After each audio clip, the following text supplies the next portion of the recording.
tough match. You know, you had me on my seat, the edge of my seat, because there were some great points. Your opponent, boy, I was wondering if he was ever going to break down. We saw a little of it, and we saw you try to take advantage of it. You know, but he seemed to have gotten a second win. Yeah, it looked like Because, that. you know, your thoughts?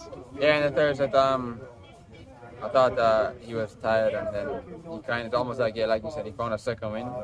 And credit to him, he just fought hard and he played very well in the big moments, and I can improve on that. And your serve, you had a rough serve day today. I The whole think, weekend really, I had Right. a rough service weekend. I mean, it's my biggest weapon, and I rely on it a lot.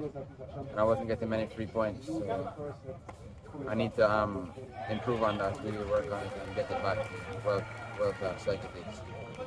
yeah, I mean, you're going to be clearly moving on back on tour now to finish the rest of the year, going into the summer swing and, you know, further. What you're looking at schedule wise? Yeah, I think actually I'm supposed to leave tomorrow morning to go to a challenge event in Louisiana. With tennis, it never stops. It just keeps going. You kind of just have to be tough mentally and physically for this life, you know.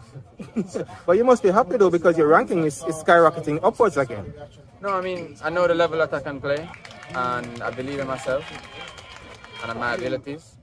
So for me, I don't really watch the ranking. I just focus on improving, doing the right things day in, day out, and the results will follow.